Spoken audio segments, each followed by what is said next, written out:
Just crazy when we left yesterday. You know, we didn't anticipate what would be unfolding. So we will get to everything that happened.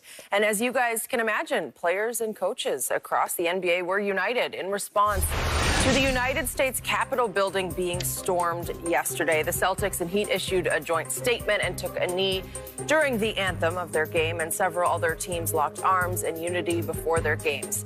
76ers head coach Doc Rivers also shared his thoughts with reporters. Take a listen. It's pretty disturbing, obviously, sad. But what is not is I keep hearing this attack on democracy. It's not. Democracy will prevail. It always does. I'll say it because I don't think a lot of people want to. Could you imagine today if those were all black people storming the Capitol and what would have happened? You know, so that to me is a picture that's worth 1,000 words for all of us to see. Shannon, what was your reaction to what Doc said? My reaction to what Doc said was the very thing that Doc said, and I tweeted it before Doc had an opportunity to speak. And Skip, what we got an opportunity to see yesterday is two different Americas. And why the NBA and the WNBA and so many people around the country, especially blacks, have been taken to the streets. It says, we're treated differently. Now, we hear what you tell us, that America is the land of, and America is great. But we're saying we're treated differently in similar circumstances as white people. We're seeing it. And Skip, everybody got an opportunity, just like the George Floyd, we saw the man life leave his body on live television. We saw yesterday on live television two different Americas. And what we saw is that white America doing rioting and looting, the Capitol. Skip, if this was a third world country, and I'm old enough to remember that when in Iran, when they overthrew the government, and I saw the people storm the embassy. Mm-hmm. I remember that. I remember seeing in banana republics where they overthrow and they hold the government hostage and they say, leave or else. That's what it was yesterday. This was sedition, Skip. This is what they're trying to do, is overthrow a government by using force. That's treasonous. You can't do, Skip, you can't, because your candidate lost her. Skip, this is not a dictatorship. This is a democracy. And what it says, the Constitution says, whomever gets the most votes, because, Skip, you know, back when they set it up, mm-hmm. people ran against each other. Whoever got the most votes was president. Whoever got the next most votes was vice president. That's how it worked.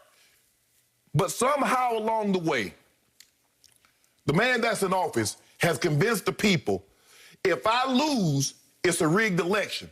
Well, what happens if you win? The people love me. A lot of the people, the enablers, from the senators to the Republicans, Skip, have enabled him.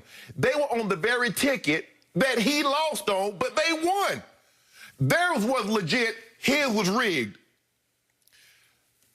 I heard Jaylen Brown and I heard Jason Tatum, and what they're saying is, how is it now that white America, that we've been asking you to hear us and say there's two different Americas, and you tell us, no, no, no, everything's the same. Skip,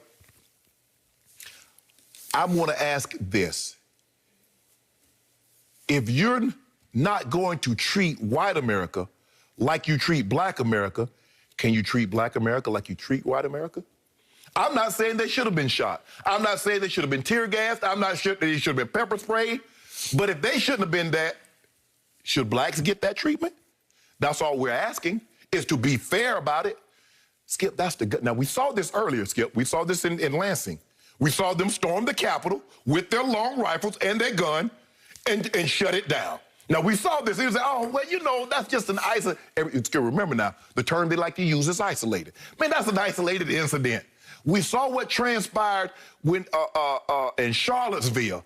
Well, you know, there's nice people, there's good people on both sides. But this is what happens when you enable a person and you allow them to create Godzilla. And then when Godzilla starts trampling the city, oh my God, how could Godzilla do that? Mm-hmm. You made him. You created this. And the black athlete says, you know what? We've been trying to tell you. But because it's never happened, what's happened to some of us has never happened to you, you don't believe it. You don't believe that blacks are treated differently. Skip, it's amazing how when you don't want to confront someone, when you don't want to harm someone, the lengths that you will go through to make sure you don't do that. Now, I saw them help a lady. Skip, I don't know how she got up in the building to begin with, but they had to help her down the stairs. Now, I saw them push a Black Lives Matter protester to the ground and split his head open. I'm like, hold on, wait a minute. I see police inside the Capitol taking selfies with some of the rioters. They're not protesting because I don't understand what they protest. You lost the race. You see what the lengths someone will go through, Skip? If I don't want to harm you, I'll go the extra mile. I see security running back up. They got handguns. He got his hand on his gun now. He never felt in fear for his life. He didn't shoot anybody. Now, one woman did get shot in the Capitol, but I'm like, and as Doc said, I just want to know, Skip. I just want someone to tell me. And I want you to explain it to me like I need to be like 10 or 11. So I'm old enough to understand, but not so much to have formed this too a great of an opinion. If 10,000 blacks, as Doc said, had stormed the Capitol when they're going through the process to certify an incoming president, if 10,000 blacks had convened on the Capitol and took it over, do you think the reaction would have been similar or would have been greater? And that's what black athletes, that's what Doc's talking about. That's what Jaylen Brown is talking about. That's what has Michelle Roberts, the head of the NBA PA, Skip. That's what has her seething. These two Americas that we've been telling you that's been in place for 400 years, and you keep telling us no, no, no, and now we got a chance to see. What are you going to do about it, America? Because we saw it, and you saw it. I'm good. You good? Yes. I love everything you just said. I believe with all my heart and soul in every point you made. And I have echoed all your emotions for months and years on this show. But in this case, this very rare and unique case of what happened yesterday, I'm not sure any of that really applies to this, because this was an historically, shamefully, shockingly, dangerously unique moment in the history of this country. Our Capitol building got stormed because the man who still sits in the Oval Office wanted it to happen. Yes. Simple as that. So this wasn't some garden variety white protest. Let's say a bunch of white people showed up outside the Capitol protesting animal cruelty. And they went over the edge and they stormed the White House and they were allowed to sashay all the way into the Senate chamber. Did that happen yet? Nope, that's not what happened. Can I remind everybody of what happened back on June 13th? Remember that fateful night when our president, who still has about 13 days left? 20th, so whatever the day is for 2 weeks. Okay, 2 weeks left. 2 very dangerous weeks left. Do you remember that he decided he wanted a photo op at St. John's Church across the street from the White House? Yes. And there was a whole bunch of Black Lives Matter protesters. They were just standing. Just standing. And it was about 50-50 black and white people. Yes. And all of a sudden, under orders from the Oval Office, here come the riot police. And they are dressed to, quote unquote, kill. You remember this? Yes. And they resorted to using all kinds of tear gas and pepper spray, flash grenades and pepper spray and rubber bullets. Yes. They didn't just disperse it, they just annihilated it. Yes. They had people running for their lives just so our president could walk across the street and hold a Bible upside down, act by accident, to take some phony baloney photo op picture. Yes. Okay, I just want to keep everybody's head in perspective here. So then, what did our president do back on December 19th? He tweeted that big protest in D.C. coming on January the 6th, which happened to be yesterday.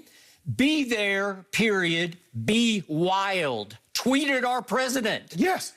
Tweets like this got him banned from Twitter for 12 hours yesterday. You tweet something like that, you banned from Twitter forever. Lord have mercy, would I be? Okay, be wild, he said. And so his zealots what are left of them, they showed up in force yesterday in a little park not that far from the White House yesterday morning, and it was called Save America Rally. Okay. And obviously, he spoke. And he spoke for over an hour to them, and he reiterated that they stole the election from us. Yes. So he is inciting his rioters. And he said, we are now going to march down the street to the Capitol building. He directed this whole group of people, I don't know how many thousands there were. We're going to march to the Capitol, and all but